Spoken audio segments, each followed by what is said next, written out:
आइए जानते हैं आज की कुछ प्रमुख अंतर्राष्ट्रीय खबरों को। उससे पहले एक नजर आज के हेडलाइंस पे। लातूर में नितिन गडकरी के हेलीकॉप्टर की ईसी अधिकारियों ने की जांच। बीजेपी प्रत्याशी के समर्थन में सभा करने पहुंचे थे केंद्रीय मंत्री।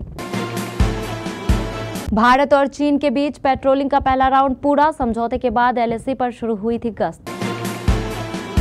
गौतम अडानी के साथ बैठकर शरद पवार और अमित शाह ने की बड़ी प्लानिंग। महाराष्ट्र चुनाव के बीच अजित पवार का धमाका। आपकी अर्थव्यवस्था बर्बाद हो जाएगी। नेतन्याहू ने ईरान को नए हमले पर दी चेतावनी। ईरानी लोगों को कहा पैसा बर्बाद कर रहे खामनेई। लेबनान और गाजा पर इजराइल का बड़ा हमला। 14 फिलिस्तीनियों की एयर स्ट्राइक में मौत। जब गोलीबारी और धमाकों से दहल उठा फ्रांस। दूसरे विश्व युद्ध के बाद पहली बार मची थी ऐसी तबाही। चीन ने बढ़ाई अपनी ताकत। दुनिया को नई मिसाइल दिखाकर किया हैरान। मैं हमेशा से मां बनना चाहती थी। नागा चैतन्य से तलाक के 3 साल बाद मदरहुड पर बोली समानता। और क्या भारत साउथ अफ्रीका के तीसरे टी20 मैच पर बारिश का साया। रद्द हो सकता है मैच।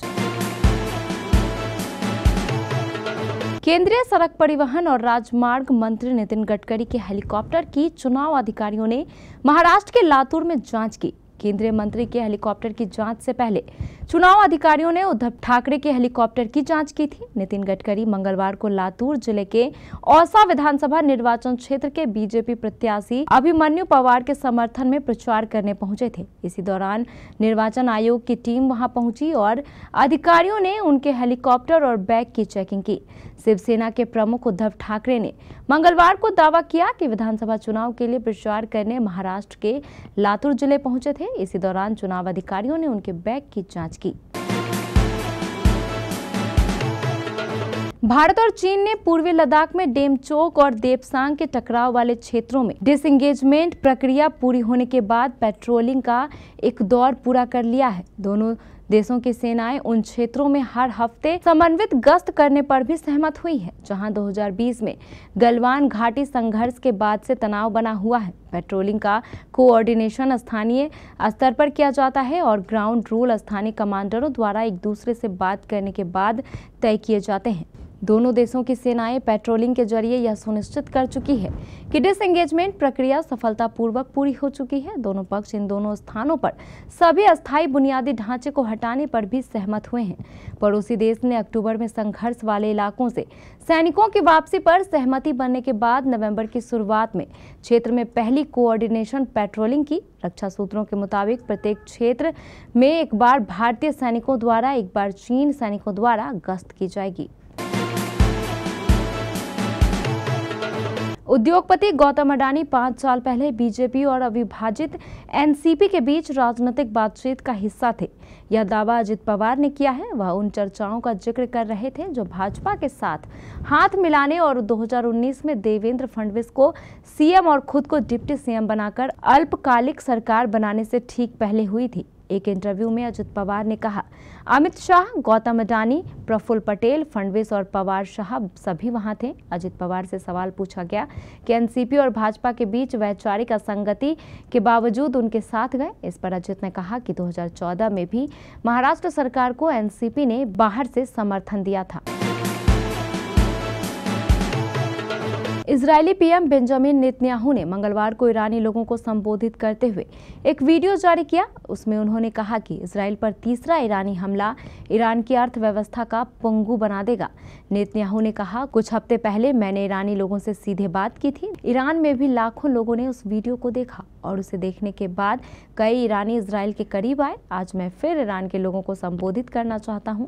उन्होंने संभावित हमले के बारे में बोलते हुए कहा, इससे आपके अरबों डॉलर लुट जाएंगे। नेतन्याहू ने दावा किया कि अक्टूबर में ईरान की ओर से इजरायल पर हुए हमले में तेहरान को $2.3 बिलियन का नुकसान हुआ था। नेतन्याहू के प्रवक्ता ने बाद में साफ किया कि $2.3 बिलियन इजरायल पर दागी गई। 200 से ज्यादा बैलिस्टिक मिसाइलों की कीमत है। ईरानी अर्थव्यवस्था को पंगु करने से जुड़ी उनकी चेतावनी को इसी खतरे के रूप में साझा समझा जा सकता है। इजराइल की ओर से गाजा में एक भोजनालय और एक घर को निशाना बनाकर किए गए हवाई हमलों में कम से कम 14 लोगों की मौत हो गई। चिकित्सा अधिकारियों ने यह जानकारी दी। सेना ने मंगलवार को लेबनान में कई घरों को खाली करने का आदेश दिया था, जिसके बाद युद्धक विमानों ने राजधानी बेरूत के दक्षिणी उपनगरों पर हमला किया। इसी बीच 8 अंतर्राष्ट्रीय सहायता एजेंसियों के एक समूह ने मंगलवार को कहा कि इजरायली अमेरिकी मांगों को पूरा करने में विफल रहा है। इजरायली सेना ने बेरूत दक्षिणी उपनगरों में 11 घरों को खाली करने का आदेश जारी किया था, जिसके कुछ देर बाद इलाके विस्फोटों से दहल गए। कहा जाता है कि इस क्षेत्र में हिजबुल्लाह की उपस्थिति ज्यादा थी।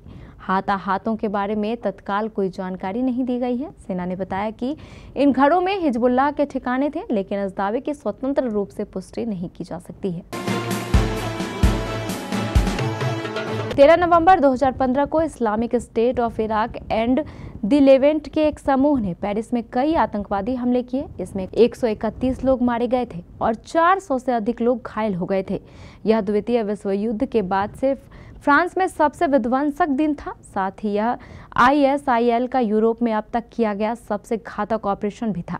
2015 में फ्रांस और अन्य जगहों पर कई बड़े आतंकवादी हमले हुए। जनवरी में अलकायदा के शहर भर में 5 अलग-अलग हमले किए थे। इनमें से सबसे घातक हमला समाचार पत्र शार्ली हेब्दो के दफ्तर में हुआ।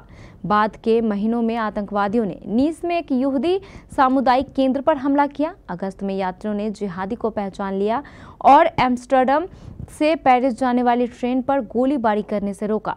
31 अक्टूबर को ISIL ने सेंट पीटर्सबर्ग के रास्ते में मेट्रोजोट फ्लाइट पर बमबारी की जिम्मेदारी ली, जिसमें 224 लोग मारे गए।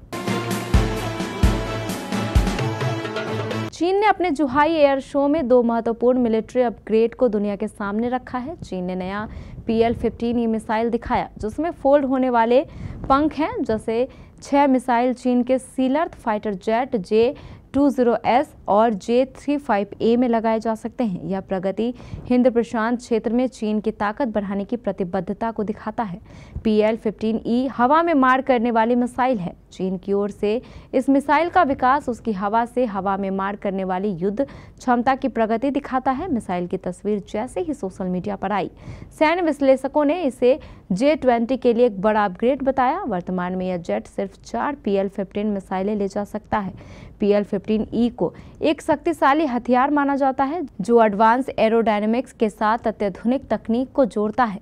संक्षेप में, मिसाइल का उद्देश्य चीनी लड़ाकू विमान को लंबी दूरी की लड़ाई में एक विशिष्ट बढ़त देना और उनके स्टेल्थ क्षमताओं को प्रभावित किए बिना विमानों की क्षमता बढ़ाना है। सामंथा रूथ प्रभु हाल में ही वरुण धवन के साथ spy thriller series citadel Honey बनी में नजर आई थी। यह सीरीज OTT प्लेटफॉर्म Amazon पर रिलीज हो गई है, जो देश भर में दर्शकों का प्यार बटोर रही है।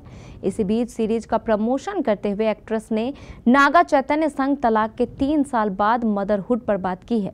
उन्होंने यह भी बताया कि वह हमेशा से मां बनना चाहती थी। सामंथा रूथ प्रभु ने एक इंटरव्यू में अपने मां बनने के सपने पर खुलकर बात की। उन्होंने कहा, मुझे नहीं लगता बहुत देर हो चुकी है। मेरे पास अभी भी मां बनने के सपने हैं और हाँ, यकीनन मैं मां बनना पसंद करूंगी।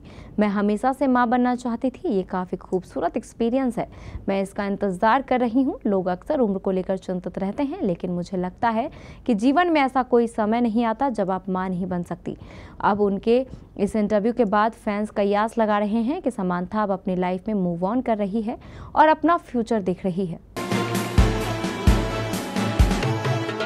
भारत और दक्षिणी अफ्रीका के बीच 4 मैचों की T20 सीरीज का तीसरा मुकाबला आज शाम खेला जाना है। सेंचुरियन के सुपर स्पोर्ट्स पार्क में दोनों टीमें सीरीज में बढ़त लेने के इरादे से उतरेंगी। इस वक्त 1-1 मैच जीतकर दोनों टीमें बराबरी पर हैं। भारत ने पहला मुकाबला 61 रन से जीता था, जबकि दूसरे T20 मैच में दक्षिण अफ्रीका ने भारत को 3 विकेट से हराया था। दक्षिण अफ्रीका के खिलाफ दूसरे T20 में भारत ने 124 रन बनाने के बाद भी बेजबान के पसीने छुड़ा दिए। वरुण चक्रवर्ती ने 5 विकेट लेकर मैच का रुख मोड़ दिया था। एक समय पर दक्षिण अफ्रीका 13वें ओवर में 86 पर था, जिससे भारत मैच में पूरी तरह से हावी था। ट्रिस्टन स्टब्स ने नाबाद 47 रनों की शानदार पारी खेलकर पहली टीम को जीत दिलाई। पहले 2 मैचों के दौरान बारिश की भविष्यवाणी थी, लेकिन मौसम ने साथ दिया और पूरा खेल देखने को मिला। दर्शकों के लिए अच्छी खबर यह है कि इस मुकाबले में बारिश की संभावना बहुत कम है। बारिश की संभावना केवल 20% है, लेकिन मैच के समय मौसम सूखा रहने की उम्मीद है। तापमान लगभग 20 डिग्री के आसपास रहेगा, जिससे दिन सुहावना रहेगा।